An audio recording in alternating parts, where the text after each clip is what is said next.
મિત્રો આજે આપણે કિસ્ટ મેડિકલ કોલેજ નેપાળ આવ્યા છીએ। ત્યાં અમારા વિદ્યાર્થી કૃષ્ણાબેન 1 યર્સથી સ્ટડી કરે છે અને આ વખતે કોલેજની એક્ઝામમાં ફર્સ્ટ આવ્યા હતા। તો કિસ્ટ મેડિકલ કોલેજ કેવી છે તેનો રિવ્યુ આપણે કૃષ્ણાબેન પાસે જ લઈ લઈએ કે કૃષ્ણાબેન કેવું છે અહીંયા કને ઓનેસ્ટલી જવાબ આપજો કે આપણા છોકરાઓને કેવું રહેશે અને કઈ રીતનું રહેશે। ના જો બહુ સરસ છે। અહીંયા ટીચર્સ બી ફ્રેન્ડલી છે, સપોર્ટિવ છે, એટલે એવો કોઈ ખાસ આમ પ્રોબ્લેમ ના આવે સ્ટુડન્ટ્સને। ધીરે ધીરે નેપાળી બી શીખી જશે, કેમ કે આપણે અહીંયા નેપાળમાં ભણવાનું છે 5 વર્ષ માટે, નેપાળના જ પેશન્ટ જોડે વાત કરવાની છે, તો નેપાળી તો શીખવું પડશે। પણ ટીચર્સ સપોર્ટિવ છે અને હાલ તો ક્લાસીસમાં ઇંગ્લિશમાં જ ટીચર વાત કરે, એટલે એટલો બી કઈ ખાસ પ્રોબ્લેમ ના આવે।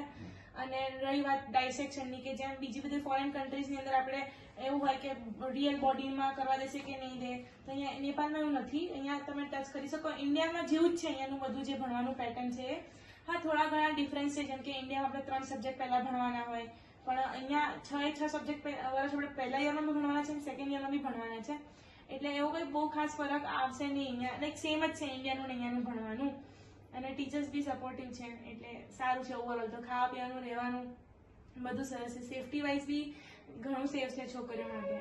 ખાસ તો ગર્લ્સ માટે તમારું મંતવ્ય કેવું છે? જો કૃષ્ણાબેન તો આપણે ગુજરાતના એક જ છે અહીંયા ગણે અને બહુ સરસ રીતે સેટ થઈ ગયા છે, છતાં પણ એમને પૂછી લે કે ગર્લ્સ માટે અહીંયા આવવું હોય ગુજરાતની આપણી દીકરીઓને તો કેવું રહેશે બેન?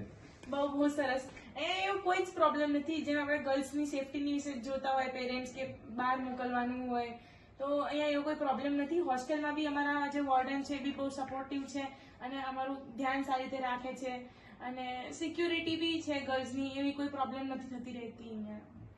આ ઉપરાંત મિત્રો આપણે જે રૂમની અંદર બેઠા છીએ કૃષ્ણાબેનનો જ હોસ્ટેલનો રૂમ છે, એની અંદરથી જ આપણે વાતચીત કરી રહ્યા છીએ। બીજું એક કૃષ્ણાબેન ખાસ એ પૂછવાનું હતું કે આપણા ભારતના છોકરાઓ અહીંયા આવે છે, ગર્લ્સ આવે કે બોયઝ આવે, તો રેગિંગનો ને એવો કોઈ પ્રશ્ન તો નથી થતો? કારણ કે આપણે આઉટ ઓફ કન્ટ્રી જતા હોય, ઘણી બધી કન્ટ્રી જતા હોય, તો ફર્સ્ટ યર આ બધા જ છોકરાઓનો પ્રોબ્લેમ આવે છે કે સર આવા બધા પ્રશ્નો નડે છે, તો એ બાબત ઉપર શું કહીશું?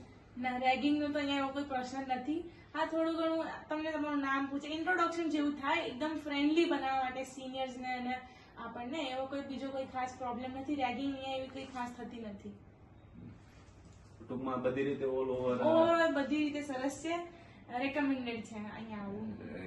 આ વર્ષે આપણા 20 થી વધારે સ્ટુડન્ટ ગુજરાતના કિસ્ટ મેડિકલ કોલેજની અંદર આવી રહી છે, અને એમાં ખાસ કરીને 20 માંથી 13 તો ગર્લ્સ છે અને બાકી બોયઝ છે। એ બધા જ આ વખતે કિસ્ટ મેડિકલ કોલેજની અંદર આ વખતે અભ્યાસ કરવા માટે બેન આવશે, એટલે આપણું ગુજરાત જ બની જશે અહીંયા।